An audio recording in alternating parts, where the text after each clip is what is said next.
دنیا میں کہیں حجاب کو دہشت گردی سے جوڑ کر اسے سیکیورٹی رسک بتایا جا رہا ہے تو کہیں اسے قدامت پسندی کی نشانی اور عورت پر ظلم۔ یوں مسلمان خواتین ایک عرصے سے اسلاموفوبیا اور امتیازی رویے کا شکار ہیں۔ مسلم حجاب سے مغرب کی نفرت کا اندازہ اس واقعے سے لگایا جا سکتا ہے جو 2009 جرمنی میں مروہ الشربینی کے ساتھ پیش آیا، جو ایک حاملہ مصری خاتون تھی جنہیں ان کے حجاب کی وجہ سے ہراساں کیا گیا، دہشت گرد کہا گیا اور ان پر مغلظات بکی گئیں۔ مروہ انصاف حاصل کرنے جرمنی کے کورٹ پہنچی، جہاں ملزم نے یہ کہتے ہوئے مروہ پر خنجر سے حملہ کر دیا کہ تمہیں جینے کا کوئی حق نہیں۔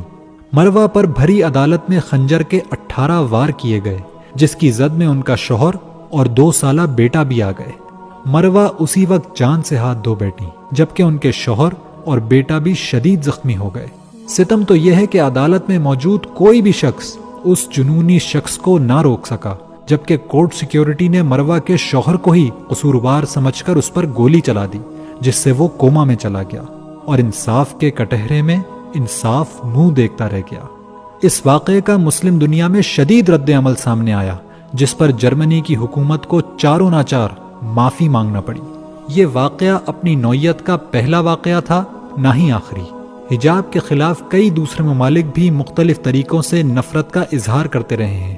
فرانس کے اسکولوں اور اداروں میں حجاب پر مکمل بین لگا دیا گیا۔ اسی طرح یورپ کے دوسرے ممالک میں بھی مسلمان خواتین کو ہراسمنٹ کا سامنا کرنا پڑا، اور یہ سلسلہ آج بھی جاری ہے۔ انڈیا میں لگنے والا حجاب بین بھی اسی سلسلے کی ایک کڑی تھی۔ 9/11 کے بعد مسلم شناخت کی علامت حجاب اور دوسری مسلم علامتوں کو کمال مہارت کے ساتھ دہشت گردی سے جوڑا جانے لگا۔ میڈیا کا استعمال کرتے ہوئے یہ تاثر مضبوط بنایا گیا کہ مسلمان ہی دنیا میں پھیلی دہشت گردی کی وجہ ہیں۔ یہ پروپیگنڈا اس قدر کامیاب ہوا کہ مسلمانوں کے لیے مسلم شناخت کی علامت کو اپنانا مشکل تر ہو گیا۔ حجاب لینے کے لیے اس قدر سخت اور ناسازگار حالات کے باوجود کئی غیر مسلم خواتین صرف حجاب کی برکتیں اور اس سے ملنے والے تحفظ سے متاثر ہو کر اسلام کے دائرے میں آ جاتی ہیں۔ ان خواتین میں کئی نامور شخصیات بھی ہیں جن کے اسلام لانے کی وجوہات میں مسلمانوں میں عورت کی عزت اور پردے کا کلچر بنیادی وجہ تھی۔